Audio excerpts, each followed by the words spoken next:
কিন্তু আমি যদি 7 মাৰ্চ মই কিয় কৈছো আজি আমি 2 তাৰিখ 4-5 দিন বুজুতে লাগিব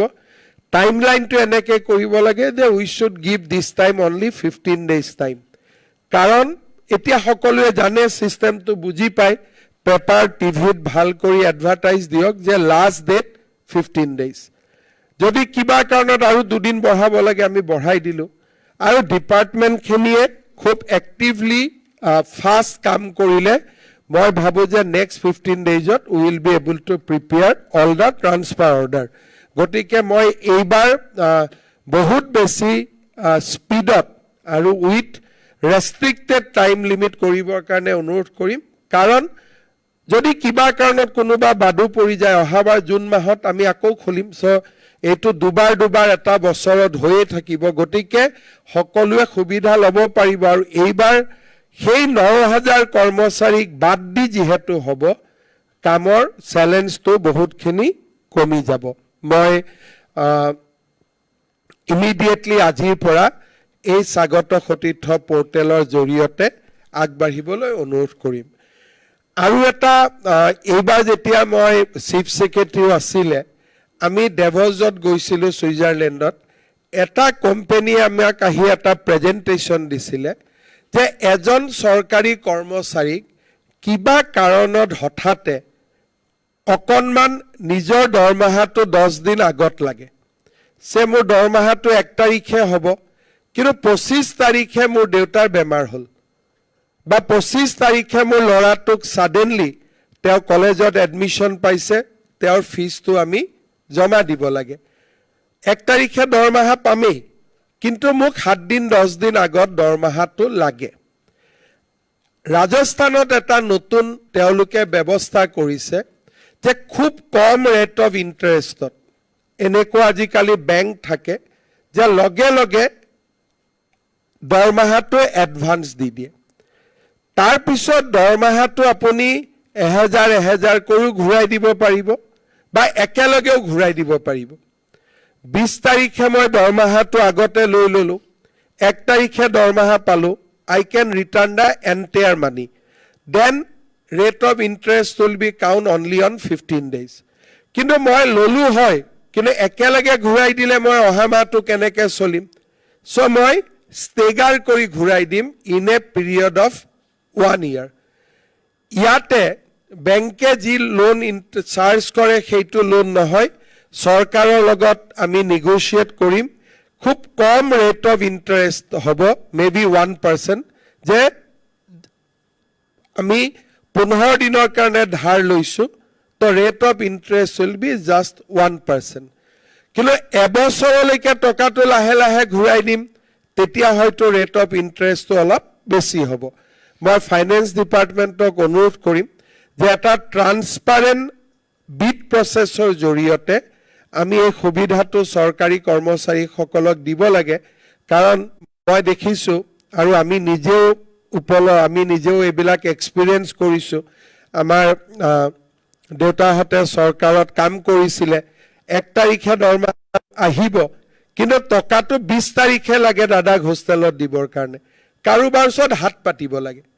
এই যে হাত পাতিলে মানুহৰ মাজত অব্লিগেশনৰ সৃষ্টি হয় যে তোমাক মই বিপদৰ সময়ত টকাটো ধাৰ দিছিলো সো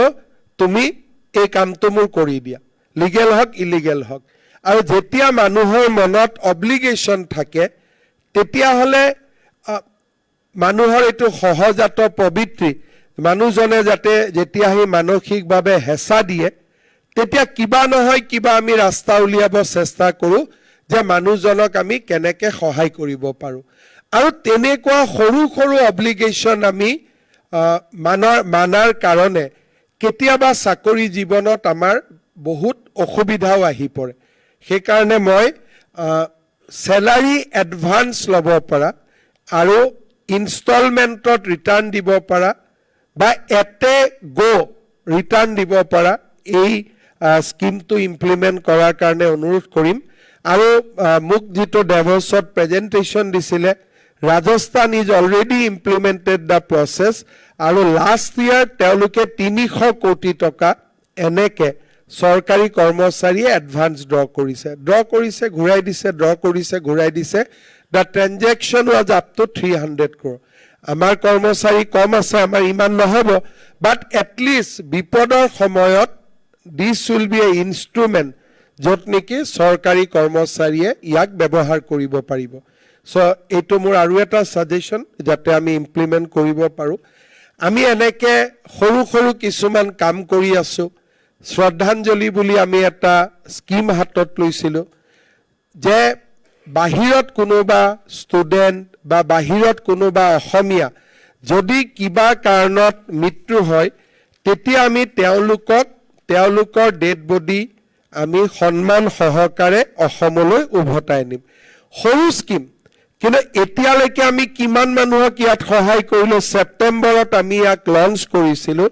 162টা মৃত শৰীৰ আমি সন্মানেৰে অসমলৈ উভতাই আনিছো.